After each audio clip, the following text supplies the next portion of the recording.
আমি কোনো দল বা কোনো ক্যান্ডিডেটকে প্রতিদ্বন্দ্বী মনে করছি না। যেটাকে মনে করছি প্রতিদ্বন্দ্বী সেটা হচ্ছে মানুষের ভুল বোঝাটাকে। আমাকে মানুষ অনেকেই বলছে যে তোমরা তো আসছেন, পরে কি এখানে থাকবেন না আমাদের ছাড়ি চলে যাবেন। আমি বলছি যে আপনাদের ছেড়ে আমি যাব না। আমাকে যেন মানে ওরা অদৃশ্য করে ফেলেছে। আমি যে একটা দৃশ্যমান একটা জীবিত মানুষ, তারা ওটা কনসিডারই করছে না বলে আমার মাঝে মাঝে মনে হয়।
আমার আমার কাছে দুটো দিক, একটা হচ্ছে পরিবেশ আর একটা হচ্ছে তারা। আমি একটা তারা বোধ করছি, কারণ সময়টা এত সংক্ষিপ্ত আর আমাদের এই যে নির্বাচনী এলাকাটা এত বিস্তৃত, এত বড়, যে বেশ তারা বোধ করছি। মানে আমি মনে হচ্ছে যে কুলায় উঠতে পারছি না কোন দিক থেকে কোন দিকে যাব। আর তারপরে তো আপনি আমাকে জিজ্ঞেস করছিলেন তো আপনি তো স্বতন্ত্র প্রার্থী, এটাও একটা বিশেষ দিক আছে, কারণ এটার একটা ডেফিনেশন আছে। আগে যখন আমি ধানের শীষের প্রতীক নিয়ে নির্বাচন করেছি, আমার একটা প্ল্যাটফর্ম ছিল, লোকজন ছিল ওকে ডেকে, যদিও সবসময় আমি সেইভাবে শতভাগ সহযোগিতা পাই নাই আগে দুটো নির্বাচনী দলের পক্ষ থেকে, কারণ নানান রকম সংকট ছিল। তো এবার আমি অনেক স্বতঃস্ফূর্ত সমর্থন পাচ্ছি, অনেকে নিজের থেকে এগিয়ে আসছে আমার কাছে, আমার সহযোগিতা করছে, আমার পিছনে দাঁড়াচ্ছে। তো এটা আমি মনে করি আমার সৃষ্টিকর্তা আল্লাহ সুবহানাহু ওয়া তাআলার একটা বিশেষ কৃপা, যে কারণে আমি অনেকগুলো সমর্থন পেয়ে যাচ্ছি। মানে আটকাচ্ছে না, যদিও আমি ব্যাপক সাড়া পাচ্ছি, আটকাচ্ছে না।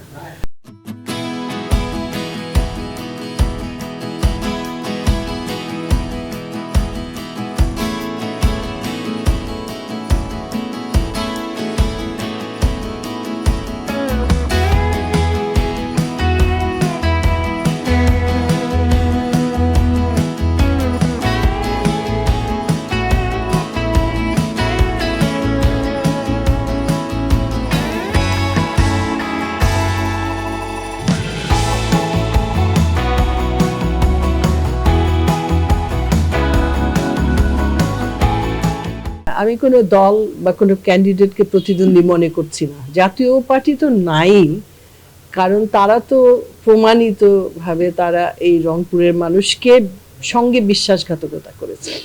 যেটাকে মনে করছি প্রতিদ্বন্দ্বী সেটা হচ্ছে মানুষের ভুল বোঝাটাকে। জয়ের বিষয়ে আমি আমি মনে করি যে আমার অবস্থান খুব পরিষ্কার, এবং আমি জানি যে আমি রংপুরকে যে পথে নিয়ে যাব, যে গৌরবের পথে, সফলতার পথে, আমি মনে করি না আর কোনো ক্যান্ডিডেট এখানে আছে যে কাজটা করতে পারবে। কিন্তু পরিবেশগতভাবে যদি বলেন, আমি যে আমি দুটো নির্বাচন আগে করেছি, তার আগেও আমি আমার বাবার নির্বাচন দেখেছি, ছোট ছিলাম, আমার ভাইয়ের নির্বাচন দেখেছি, আমার বোনের নির্বাচন দেখেছি। তখন কিন্তু একটা নির্বাচনী একটা কেমন যেন একটা উন্মাদনা ছিল, এক ধরনের অনেক কর্মতৎপরতা এইসব ছিল। কিন্তু এখন ওই জিনিসটা ওইভাবে উপলব্ধি করছি না, কেমন যেন ছাড়া ছাড়া মনে হচ্ছে আমার। সেই আগের সেই নির্বাচনী উন্মাদনা নাই। এখন ঠিকই মাইকিং হচ্ছে, ঠিকই আপনার নির্বাচনী সভাগুলো হচ্ছে, ঠিকই আমি ওয়াজ মাহফিল দেখছি, যেখানে আবার কিছু লোক রাজনীতিক প্রচারণাও চালাচ্ছে সেটার মাধ্যমে। তো আমার কথা হচ্ছে যে এই এই পরিবর্তনটা 5ই আগস্টের পরিবর্তনের সঙ্গে সম্পর্কিত কিনা আমি জানি না। তো রাজনৈতিকভাবে চিন্তা করতে গেলে দেখা যাবে যে 5ই আগস্টের পরে একটা আমূল পরিবর্তন আসছে আমাদের জন্য, বিশেষ করে যারা রাজনীতিক অঙ্গনে কাজ করে তারা কিন্তু একটা নতুন একটা প্রেক্ষাপট দেখেছে যেটা তারা আগে ভাবেনি। যে শেখ হাসিনার দীর্ঘ আপনার যে 15 বা 16 বছরের যে শাসন আমল ছিল, সেই সময়ে যেই পরিবেশটা ছিল সেটার থেকে যে একটা আমূল পরিবর্তন হয়েছে, এবং পরিবর্তনটা অনেকেই বিশেষ করে রাজনৈতিক ক্ষেত্রে আমার মনে হয়েছে তারা আত্মস্থ করতে পারে নাই। পরিবর্তনটাকে আত্মস্থ করা কিন্তু একটা গুরুত্বপূর্ণ বিষয়, তারা কিন্তু সেটা করতে পারেনি সময় মতো। তো সেদিক থেকে আমার মনে হচ্ছে যে কোথায় যেন একটা ঘাটতি আছে, কোথায় যেন একটা পিছু টান আছে। এটা আমিও ঠিক বুঝতে পারছি না পিছু টানটা কোথায়। যেমন কোথায় যেন কতগুলো লুজ এন্ড, ইংরেজিতে বলে না লুজ এন্ড, কতগুলো আছে যেটা কেউ বেঁধে দিচ্ছে না, বেঁধে দিলে জিনিসটা শক্ত হয়, ওখানে একটা ছাড়া ছাড়া ভাব আমি দেখি।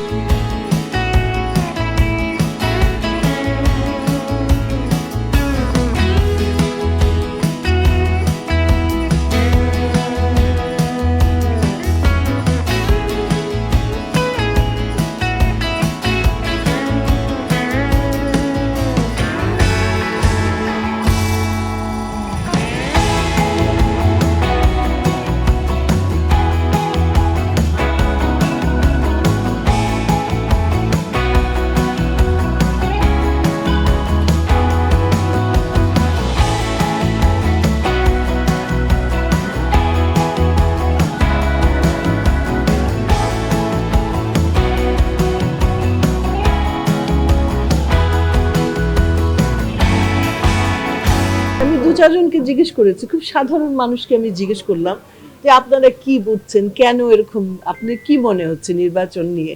তারা বলছে হ্যাঁ এখনো তো জমে উঠে নাই, এখনো কর্মতৎপরতা অতটা বাড়ে নাই, তো আরো 5-7 দিন গেলে হয়তো বোঝা যাবে।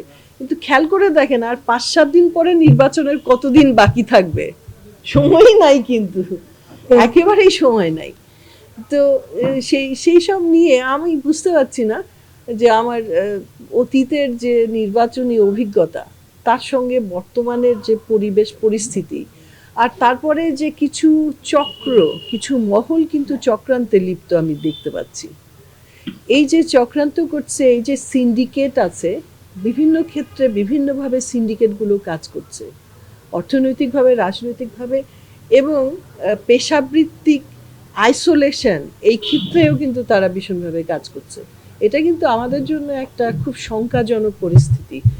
আমি মনে করছি এটাকে ফাইট করা দরকার আছে, এবং যারা সচেতন এই জিনিসগুলো বুঝতে পারছে তাদের এগিয়ে আসা উচিত এবং সবাইকে সচেতন করা দরকার। আমি সত্যি কথা বলতে গেলে আমি খুবই, কি বলবো, আমি কৃতজ্ঞ যে আমি যেখানেই যাচ্ছি লোকজন আমাকে চিনছে, কথা বললে জানছে। তবে নারীরা কিন্তু একটু দূরত্বে আছে, নারীরা কিন্তু অনেকেই খুব একটা ইনভলভমেন্ট বলে না, যে পরিস্থিতি পরিবেশ, যেমন অনেকে আমার জন্য আমাকে বলছে আমরা খুব কষ্ট পাইছি আপনার জন্য, আপনার সঙ্গে অন্যায় করা হয়েছে, আমরা অনেক কষ্ট পাইছি আপনাকে নিয়ে, আমরা এত এই কিছুক্ষণ আগে আলোচনা করছি। একজন বলছে, ওখানে 5-6 জন বসেছিল, আমি গেছি, আমাকে বলছে রিতা রহমান আপনার সিদ্ধান্ত নিয়ে নিছি, আমরা 35টা পরিবার আপনাকে ভোট দিব। আলহামদুলিল্লাহ উনি বলছে, সবার সামনে, এটা রেকর্ডও করেছে এরা। এবং আমি একটা চ্যালেঞ্জ নিয়েছি, আপনারা বুঝতে পারছেন যে আমার জন্য একটা খুব বড় চ্যালেঞ্জ। যখন আমাকে মনোনয়ন দেওয়া হলো না, আমি 2বার নির্বাচন করেছি, এবং আমি রাজনীতিক একটা মানুষ, ছোটবেলা থেকে রাজনীতি দেখে রাজনীতি করে বড় হয়েছি, রাজনীতির বাইরে কখনোই ছিলাম না।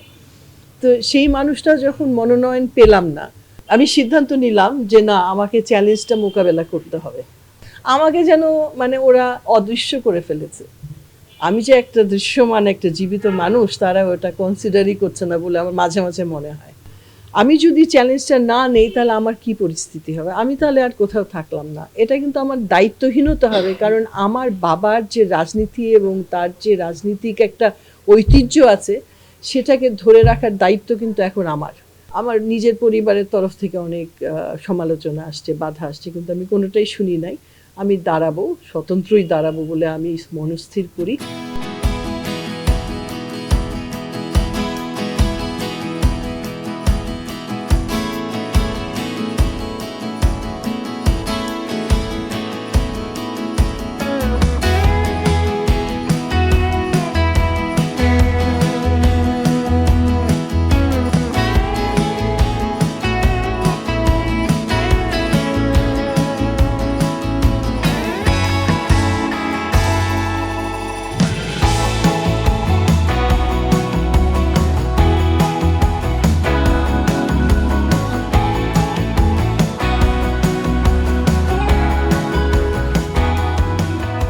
আমরা যখন একজনকে কথা দেই, কথা রাখার দায়িত্ব কিন্তু আমার। আমি যখন কথা দিই, দায়িত্ব নিয়ে আমাকে কথা দিতে হয়। আমি যখন বিগত সময় 2বার নির্বাচন করেছি, আমাকে মানুষ অনেকেই বলছে যে তোমরা তো আসছেন, পরে কি এখানে থাকবেন না আমাদের ছাড়ি চলে যাবেন। আমি বলছি যে আপনাদের ছেড়ে আমি যাব না, আমি আসছি এবং আপনাদের সঙ্গে যতদিন বেঁচে আছি থাকবো। এই কথাটা আমার রাখা, একটা শপথ রাখার একটা ব্যাপার আছে, প্রতিজ্ঞা রক্ষা। 2 নম্বর হচ্ছে আমি যে সিন্ডিকেট দেখছি এখানে, যেটা একটু আগে বলছিলাম, এই সিন্ডিকেটটা পুরা আমাদের উন্নয়নটাকে খেয়ে ফেলবে। এই সিন্ডিকেট ভাঙ্গা একটু আমার দায়িত্ব, কারণ আমি সচেতন, আমি বুঝতে পারছি কারা কোথায় ইনভলভ আছে। অনেকেই যারা এখন রাজনৈতিক ময়দানে আছে তারা হয়তো দেখছেও না ব্যাপারটা। তো স্বাভাবিকভাবে আমি একটা দায়িত্ব বোধ করছি যে আমাকে বেরোতে হবে এবং এই সিন্ডিকেটের বিরুদ্ধে আমাকে দাঁড়াতে হবে শক্তভাবে, এবং জনগণকে সচেতন করতে হবে, কারণ আমার শক্তি তো জনগণ। হ্যাঁ, এলাকার মানুষ হচ্ছে আমার শক্তি, তাদের সচেতন করতে হবে এই সিন্ডিকেটের বিরুদ্ধে। এটা হচ্ছে 2 নম্বর। 3 নম্বর হচ্ছে যে রংপুরের যে ঐতিহ্যটাকে ধূলিসাৎ করা হয়েছে। আজকে রংপুর কি, রংপুর মানুষ বুঝেই না। একসময় এই রংপুর ছিল শস্য ভাণ্ডার, এই অঞ্চলের পুরো বাংলার একটা শস্য ভাণ্ডার ছিল। এই অঞ্চল ছিল সাংস্কৃতিক, এরা নেতৃত্ব দান করতো। আমাদের এই অঞ্চল রংপুর থেকে সাংস্কৃতিক ক্ষেত্রে নেতৃত্ব দান করতো। প্রথম সারির নেতৃত্ব দানকারী রংপুরবাসী ছিল। এখানে মহিলা পুরুষ সমানভাবে অংশগ্রহণ করত। তো সেইখানে আমরা কেন পিছিয়ে যাব? আমাদের ঐতিহ্যটা কোথায় হারিয়ে যাচ্ছে? অর্থনৈতিকভাবে, সাংস্কৃতিকভাবে, সামাজিকভাবে, রাজনৈতিকভাবে। আজকে যতগুলো আন্দোলন হয়েছে বেশিরভাগ দেখবেন এখান থেকে শুরু হয়, বা এখানে একটা রংপুর একটা মূল ভূমিকা থাকে, কিন্তু রংপুরের গুরুত্ব নাই।